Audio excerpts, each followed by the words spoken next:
Hapa ndo tuko na study sasa. Hapa hivi mpaka ukiangalia zile mabati za green. Hii yote hii ni uwanja ya tizi. Alafu ukiona huko chini kabisa, huko ndio itakuwa sasa stadium.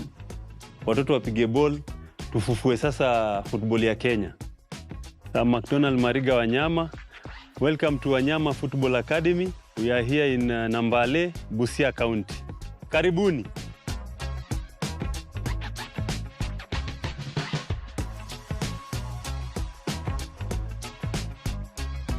Hii hapa nyuma yetu ndo admin block, na hapa ndo kila kitu kitakuwa kifanywa, ofisi, walimu na mambo kidogo ya football ya kufundisha wanafunzi watakuwa hapa. So karibuni ndani muone vile kuko.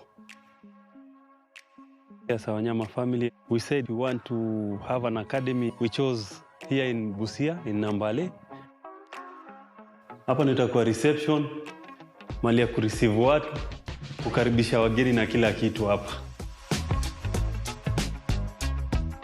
Sasa tunaenda upstairs, kuna offices huko juu.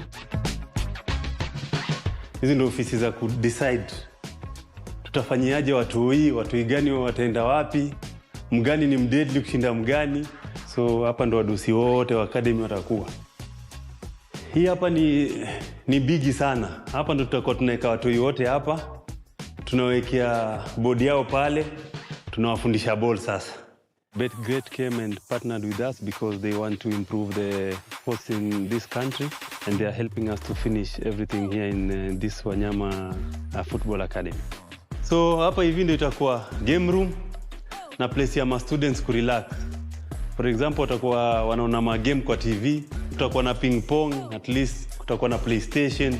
So ndo tuwaeke wa relax kidogo. Sasa tumetoka admin block, sasa tunaenda classes. Ma classroom mali watu watakuwa kichopia sasa.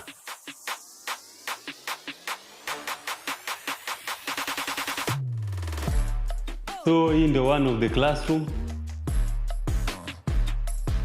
Tumeona tuweke less students kwa kila classroom, ndio pia masomo ikuwe rahisi na wa perform better. On my right tuko na teachers quarters. Kamili ni washow vile rooms za teachers zinakaa. So hii ndio room ya walimu. Kuna wale walimu najua watataka kukaa hapa na kuna wale labda watataka kukaa nje ya shule. So hapa ndo watakuwa na relax after classes.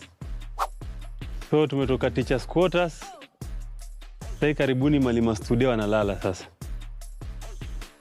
So hii ndio room ya mastude. Tunataka tukae na double deckers huku. Kwa hivyo ni stude wawili huku. Then tutakuwa na cabinets hapa na pale kuweka vitu zao. Alafu bathrooms tutakuwa nazo huko kwa kona. So hapa kitu kimebaki ni partitioning.